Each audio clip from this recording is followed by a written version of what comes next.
Hey, hi. This is Chapter 4, Fitness and Conditioning Techniques.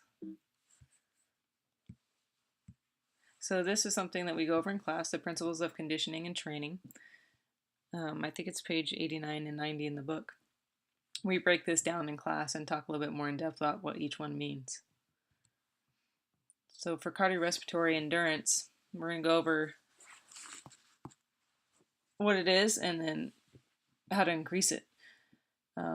It's perform the whole body activities for an extended period of time. It's performance versus fatigue versus injury. So how long can you perform before you become fatigued, tired? And once you reach that point, that's usually when injury occurs. Okay, so the four different components to the system is the heart, lungs, blood vessels, and blood. To improve your endurance is to improve these four areas. So let's talk about energy systems. I just wanted to mention ATP. I talked about it. It's like the little batteries that are formed in your body that's used for energy to make movement and such. You'll learn a lot more about this in the physiology class.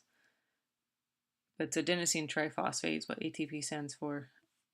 Okay, so there's different ways to break it down. It's produced from the breakdown of glucose, and you can use fat. Can break down because fat's the storage system, right? So without getting too in depth, let's talk about the aerobic and anaerobic. Okay, aerobic is with oxygen, anaerobics without oxygen. Okay. Anaerobics used for the short bursts. ATP can be metabolized really quickly that way, but it runs out very quick. And then it has to go into the aerobic, using oxygen to help break down the glucose and form the ATP to get energy to perform what you need to perform. Okay, so I have it broken down here a little bit more. I always say the anaerobics used first and then the aerobic kicks in. It's so quick though that they're generally seen to where they pretty much occur at the same time. Like I said, this goes much more in depth, but just to touch upon it, ATP for anaerobic is with oxygen, so long duration with a sustained intensity. And then you have the anaerobic, which is short burst, okay? Weightlifting comparing to running a mile. Training techniques for improving cardiorespiratory endurance. They need to be continuous, like mentioned in class, okay? Frequently, at least 3 times a week, right? The intensity must be at least at 70% of max heart rate. And the next slide, I'll show you how to get to that. It needs to be aerobic, so with oxygen, sustained activity for a long period.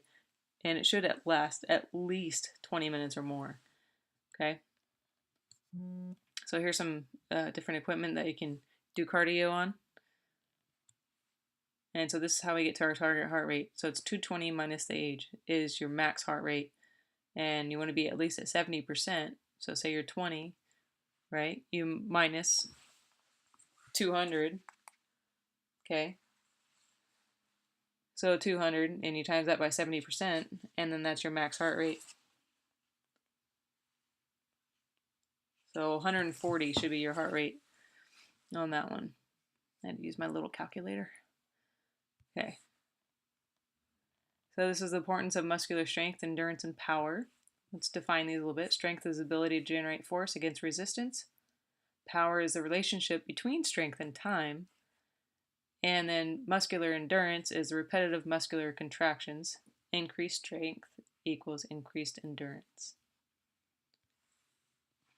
So the physiological and biomechanical factors that determine levels of muscular strength. Let's talk about hypertrophy and atrophy. Hypertrophy is when the size of the muscle gets larger, increases in diameter. Okay, atrophy is the opposite.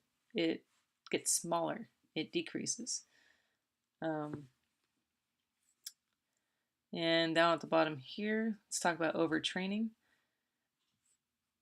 It's when you get pushed past the point to where it starts to cause damage. And this can be done physiologically or psychologically.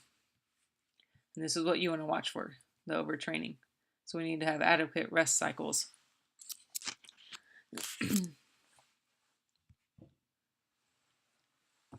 So let's talk about the muscle contractions, which I talked about in class. You have the isometric, concentric, and eccentric. As a review, isometric is no change in the length of the muscle during the contraction. Concentric is when the muscle shortens as it's contracting, right? And eccentric is when the muscle gets longer as it's contracting. So like the bicep curl, you start your curl, you're bringing it up, that's concentric. On your way down, the bicep's still contracting, but it's lengthening, so that's eccentric.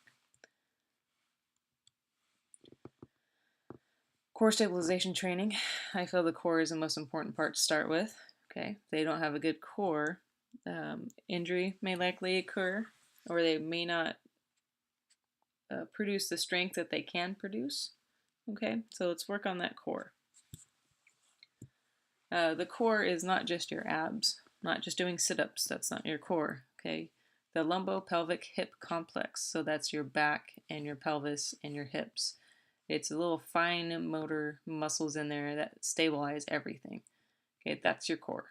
And that's what you want to get stronger with. And on the next slide, I'll show you some pictures. So you want to do a lot of core training and then implement your strength and your movements after that. Okay, so it's having good balance and proprioception. So the pictures are things like the planks, the bridges, flying squirrel or Superman, whichever one you call that. So these are all different types of planks. So you get side plank, regular plank, bridge, plank on a ball.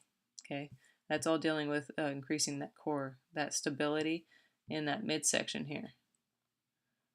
Let's see, the lumbar, the pelvic, the hips. This area here is your core, not the abs. So muscular endurance versus strength. Training for endurance enhances strength and vice versa, right? They go hand in hand. If you want to train for strength, it involves lower reps but heavier weight. If you want to do endurance, it's opposite. It's lighter weight but more reps. Okay, and you should do both. So change up your routine. Just don't lift nice and heavy with low reps all the time just because you want to look bigger. Because if you try to do something endurance-wise, you'll be exhausted. you won't make it. So it's good to train both ways. So isokinetic training, it's muscle contraction at a constant velocity. Okay, so it's like if you're doing knee flexion. So it's being able to move. So if you're doing like weights at the gym or something, you slap on 50 pounds or whatever, and you're extending your knee, that weight actually changes throughout the lengthening of that muscle. Because your muscle's stronger at a certain angle. So what this machine does, it keeps the constant weight no matter what angle you're at. And I know in the beginning I talked about the Biodex machine that we have over at State. And the next one, I found a picture of it. I'm going to show you. And that's what this machine does. Okay, it's maximal effort, and you get the maximal strength gains from this. Except it is very, very expensive. We definitely use it for rehab. So here's what this looks like. Big old fancy machine. This one's hooked up for that knee flexion, or that knee extension I was talking about. I hope I said extension. You can also do, you can do flexion, extension. You can do different attachments for the shoulder, for the hip, for the ankle. I mean, we have so many different attachments for this machine, but that's what it does, is keeps that constant weight throughout the whole range of motion. Then we have improving and maintaining flexibility. Okay, flexibility is extremely important because your joints need to move through the full range of motion, especially when you're weightlifting, when you're running, anything like that. It's just overall good health.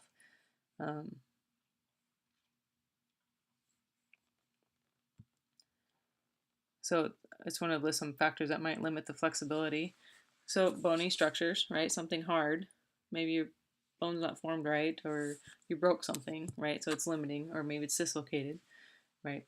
So it's limiting the flexibility. There could be, let's see, excessive fat, connective tissue, some scarring, just different skin issues. There could be a few different things that may limit the flexibility. And that's all things we need to work on, try to find out what it is, and then help alleviate that. Talk about agonist versus antagonist. We talk about this in class, but I put this slide up here just to remind you. Okay. And then we also talked about range of motion, active range of motion and passive range of motion. And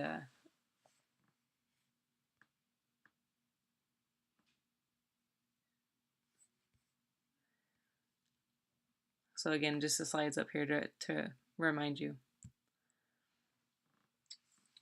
The neurophysiological basis of stretching.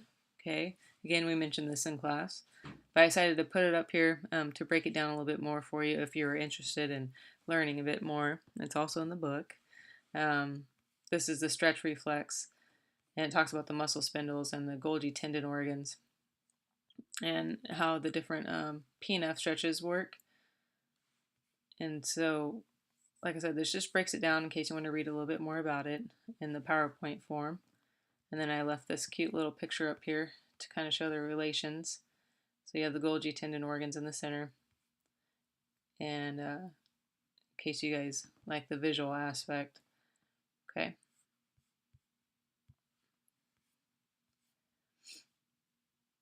So with the P&F,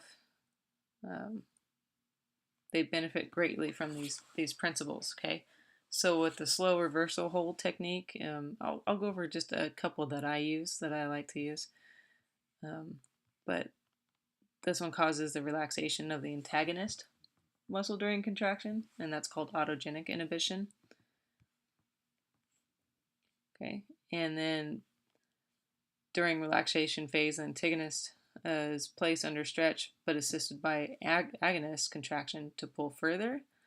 So the contraction elicits additional relaxation of the antagonist, and this one's called reciprocal inhibition. So some different stretching techniques, ballistic versus dynamic stretching. Ballistic stretching, if you don't know what you're doing, can lead to injury because it's a bouncing movement. Okay, and this one can actually lead to strains of the muscle, so little tearings in the muscle. So not really recommended. But then the dynamic stretching is what we talked about for warm-up. And then we do static. Static works really good, like afterwards, like a part of your cool down. You don't need a partner for it. You hold it. This one says 6 to 8 seconds, but you would like to go for at least 30 seconds or more. Okay. And then this is the P&F that we talked about. Just a little picture to reminder of what we saw in class. And then down here is the autogenic inhibition and the reciprocal inhibition. The push equals tension, and then the pull equals relax. I really enjoy doing these for stretching. I find the most success. All right, that's it. If you have any questions, ask in class, okay?